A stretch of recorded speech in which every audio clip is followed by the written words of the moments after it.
Registration is live for the 2026 CrossFit Open. If you haven't already, go and sign up for it. This video is not about convincing you to come and to play and to take part. This video is about two things. Number one, how do you download those badges that people seem to be sharing across social media? It's not immediately obvious. If you want to skip to that bit, I'll put a chapter division below, no hard feelings. And then the second thing I want to look at is, what are the movements that are likely to come up?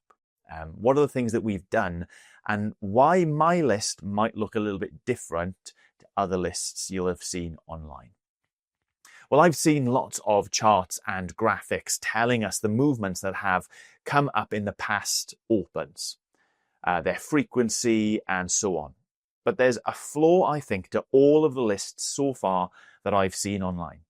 And that flaw is the fact that they take into consideration all of the Opens that have ever happened. You might think, well, that's a strange thing to call a flaw.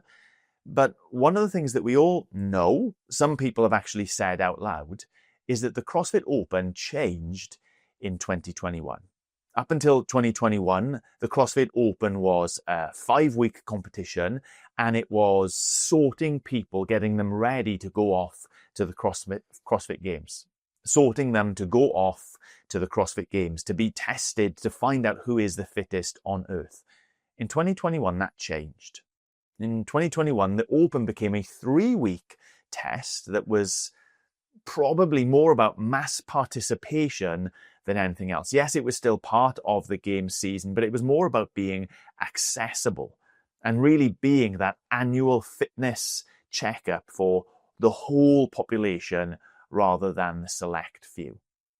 So the workouts since 2021 have looked a little bit different. And there's no real indicators that they're going to change this year, especially as the season format for CrossFit Games is reverting to 2 years ago: Open, quarterfinals, semis, and games. So I decided to be the nerd that we all need me to be and to do my own analysis to reveal the movements that have dominated the last 5 Opens. And I think it's those Opens that will give us the best insight into what we can expect this year. Now, in total, over the last 5 years, there are 11 movements that have shown up more than 50% of the time. That's a real strange way of saying there are 11 movements that have been included in the Open at least 3 times. So let's just have a little run through of those movements, starting with the ones that have shown up the least often, the ones that have only been included in 3 out of the 5 last Opens. Now, those movements are pull-ups, rowing, whether that's calories or distance, and dumbbell snatches. And then one of the things I think about this list is that pull-ups is actually a difficult one to judge. One of the issues with the Open becoming mass participation is that perhaps standards aren't known or understood quite as well. And so one of the things that I think CrossFit HQ, Dave Castro, will be implementing is movements which are simpler for us to judge. It's always a hassle, I think, for HQ when there's a big controversy online about folks not meeting standards and one workout sticking out for all the wrong reasons. So although pull-ups are on this list, they're probably the ones that I would expect least to see, because they are, of all the movements, probably the hardest to judge.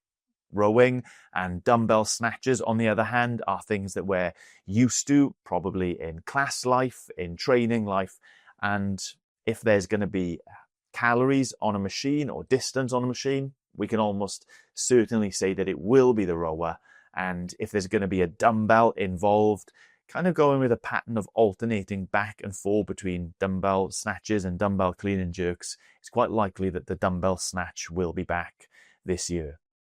Now, onto the next list. These are the movements that have actually shown up 4 times out of the last 5 years, and there are 4 movements this time. They are cleans, barbell, dumbbell, deadlifts, chest to bars, and wall walks. Wall walks were one of the things that were included in 2021, and they were like an indicator of the shift in what the Open was going to be. Not only had it gone from 5 weeks down to 3 weeks.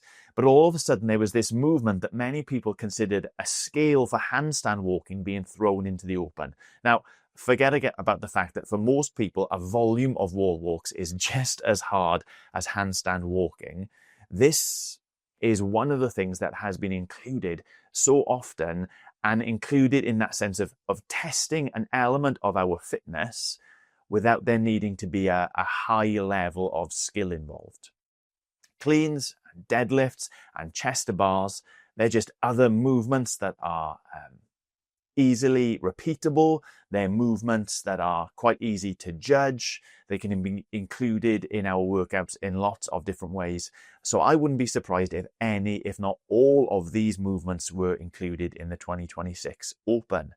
Okay, we're on to the final list now. And these are the 4 movements that have been included each and every year since 2021.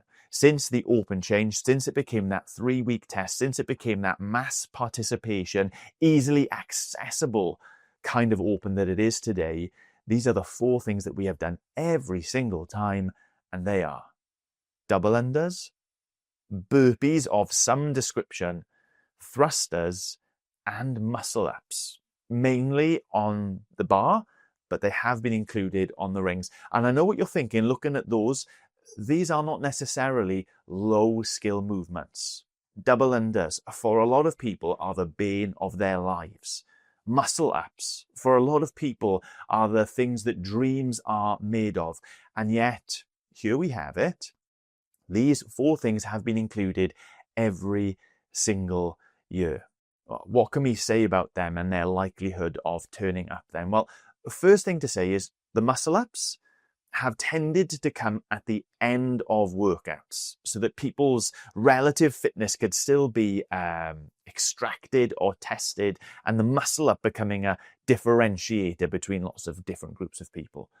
I see no reason why that's going to change this year. If muscle ups are included, it's quite likely that you will need to show a certain amount of capacity even before getting to the muscle ups. And they, if you like, are on the cherry on top of the cake for people to really prove their fitness. Double unders, on the other hand, I think double unders just appear as something which are a real good test monostructurally. They test the cardiovascular system in a sort of similar way to an erg machine or something like that. They are easily scalable. Not many people want to do the scaled versions because it knocks them down on the Open leaderboard.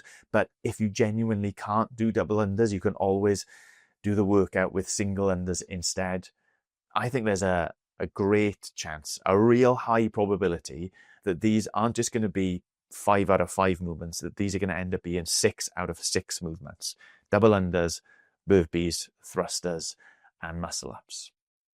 So those are the 11 movements which have appeared the most, more than 50% of the time since the new Open started in 2021. If you want to get in the comments and fight me about any of these, please do. I am not shy at responding. I'm not shy of having my opinions or my ideas challenged either. I'm a big boy. I can take that.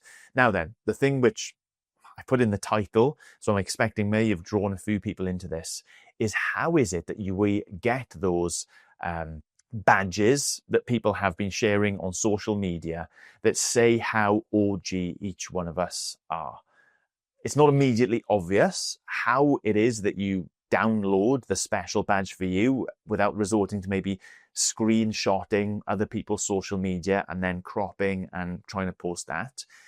It wasn't immediately obvious to me anyway, so I went back through the 3 or 4 emails CrossFit sent me when I registered, and I found that there was a single link, a link that was pretty unassuming right there, that takes you to a generic web page, and I don't even think you need to be logged into your CrossFit account, let alone having registered for the Open in order to access this.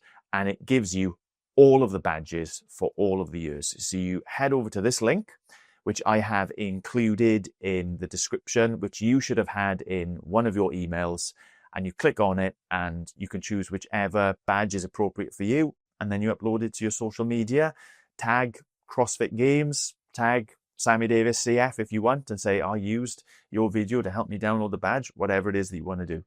Okay, that's it. It's pretty simple, pretty easy, and I hope that helps. So what is there left to say other than see you on the leaderboard?